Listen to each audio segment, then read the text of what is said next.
నన్ను కొట్టాలంటారేంటి? నన్ను కొట్టాలంటారేంటి? కానీ నా కన్ను కొడుకు, నేను వాడి కన్న తల్లిని. మురారు నన్ను అమ్మ అంటుంటే మన పెళ్లి మీద నేను పసిబట్టలతో కూర్చున్నానండి. మీరింకా నాకు తాళి కూడా కట్టలేదు. చిన్న చిన్న అడుగులు వేసుకుంటూ గులాబీ రంగుతో పెద్ద పెద్ద కళ్ళు పెట్టుకుని నా పక్కకొచ్చి నా చీర చెంగు అలా లాగి చిన్న చిన్న చేతులు అలా చాపి అమ్మా అమ్మా అన్నాడండి. ఏదో కోపంలో మాట జారాను, అదే పట్టుకుని కూర్చుంటావేంటి? ఏదో చిన్నపిల్లగా పొద్దు నుంచి. మీరేం మాట జారలే, మనసులో ఉన్న మాటే అన్నారు. నోరు మూసుకుని పడి ఉంటూ అన్నారు. పడి ఉంటారు. గోపి, గోపి, అరే నా మాట విను. ఇదిగో ఇదిగో, నాకు తెలియదు నీ సంగతి. నిన్ను నోరు మూసుకొని ఎలా అంటాను?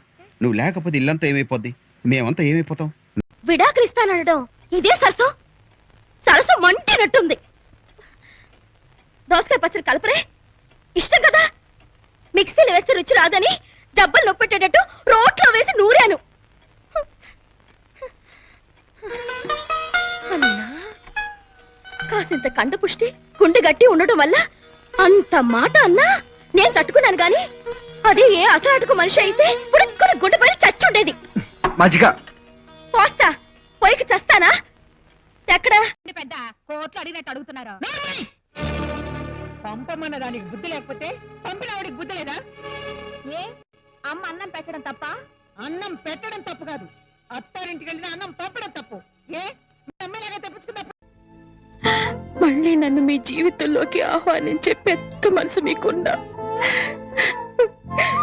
వచ్చే అర్హత నాకు లేదండి. కార్లు, బంగ్లాలు, నగలు, కోట్లు కావాలన్న పిచ్చిలో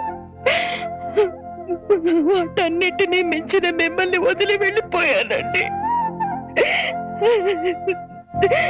నా జీవితాన్ని నేనే నాశనం చేసుకుంటాను.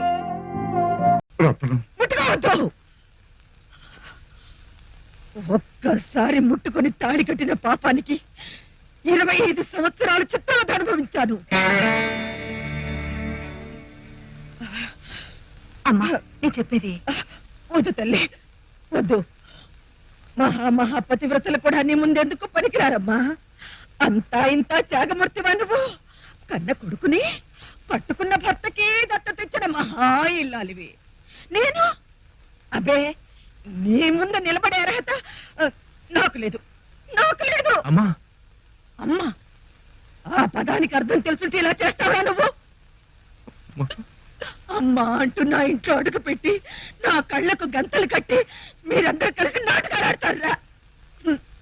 నువ్వెవరో తెలియనప్పుడే నేను నిన్ను దత్తత చేసుకున్నాను రా. నీకోసం ఎక్కడ కూడా గుమ్మ ఎక్కాను రా. అది కాదమ్మా. ఎవరా నీకు అమ్మా? ఏమండి, ఆవిడొచ్చింది. నేనొచ్చింది ఆయన కోసం కాదు, నీకోసం. నీ కూతురు ఏం చేసిందో తెలుసా? కొత్తే ఉంది, చెప్పు. మొన్న మాట తప్పింది, ఫోన్లే చిన్నపిల్ల అనుకున్నాను. నిన్న మర్యాద తప్పింది, పెంపకం నేను సరిపెట్టుకున్నాను. కానీ ఇవాళ నెల తప్పింది. ఏం తప్పింది? నెల నెల నెల తప్పింది. అమ్మాయిని కొట్టి నువ్వేం తెలిసి నా పరువు పోయిండే తెలుసా? పరువు పోతే అరువు తెచ్చుకోవచ్చు, మొగ్గుడే చేయి జారిపోతే ఏడుస్తూ కూర్చోవాలి. అసలు నీకు ఈ అనుమానం జబ్బేంటే? ఇదిగో నాకేం జబ్బులు లేవు, పుష్టిగా ఉన్నాను. కావాలంటే డాక్టర్ దగ్గర తీసుకెళ్లి పరీక్షలు చేయించండి. ఏమిటో ఆకలంటే గొప్ప గౌరవం నాకు.